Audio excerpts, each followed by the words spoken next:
We are in our second surge, and it is proving to be a challenge. Recent data, trends in key public health indicators continue to worsen for many regions in the province.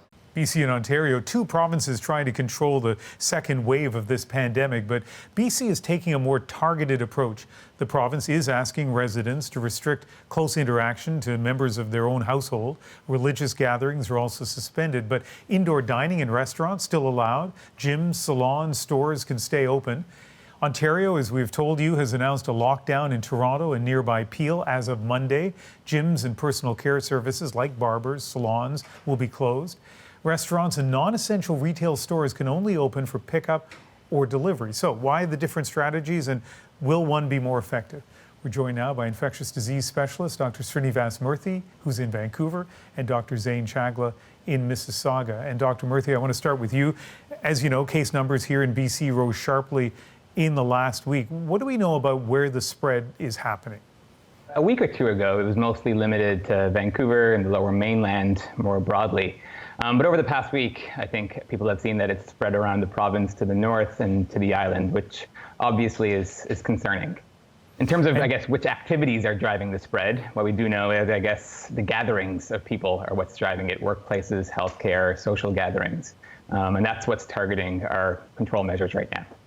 And Dr. Chagla, what about in Southern Ontario? Is there a sense of where COVID-19 is spreading the most? Yeah, it's trickier at this point. We're seeing rises across most regions, but certainly centered around Toronto and Peel. The issue is Toronto over the last month has stopped contact tracing, so we really don't have great ideas of what environments these are coming from. And Peel region similarly did the same this week. And so, there is a certain recognition towards some certain public-facing gatherings, not necessarily bars and restaurants, as they've been closed for some time. But workplaces, both essential and non-essential, and again, home gatherings too. It's just very difficult without appropriate contact tracing to know exactly what the issue is. Yeah, which I think leads to the next issue I wanted to raise, Dr. Chagla, that, BC is not locking down, nowhere close, even though the per capita numbers are actually comparable to Ontario. So do you think that it does come down to how effective the contact tracing is, that's what's allowing the more targeted approach?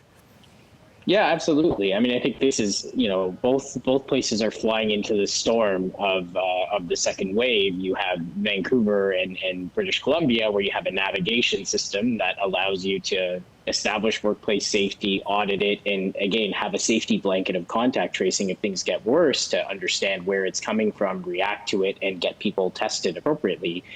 And then you have the Ontario situation where the hottest regions, unfortunately, don't have contact tracing. And so there's no security blanket. If you were to get infected in public, there would be no real recognition in a major super spreading event. And unfortunately, that really does lead to this dichotomy of differences between the two in terms of the restrictions imposed.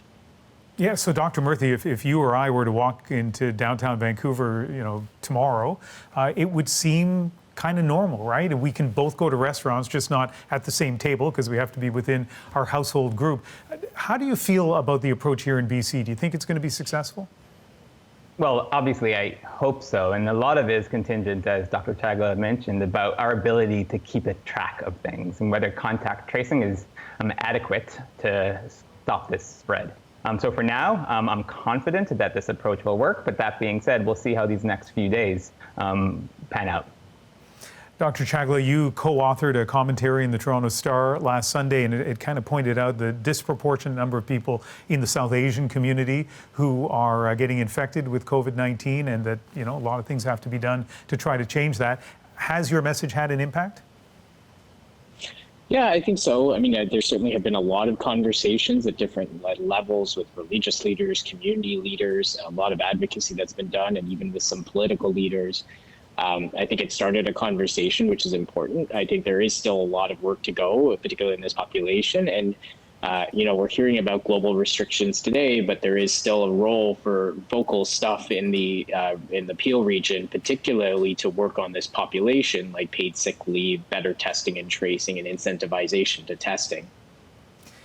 And Dr. Murthy, one last thing. You're from Atlantic Canada, which is within the Atlantic bubble, and they've restricted travel. Now British Columbia's premier would like to see the same thing happen and restrict travel right across the country between provinces. What do you think of that approach? Like if you look across the country or even the continent, the Atlantic bubble is the one success story. And one of those lessons is that they restricted travel inwards. In British Columbia, our current orders suggest that we shouldn't travel non-essentially between communities. And so a restriction on travel between provinces makes some sense to me. It is really interesting to see the different approaches across the country. You know, same virus, but different ways that it's spreading. And thanks to both of you for speaking with us tonight. No problem.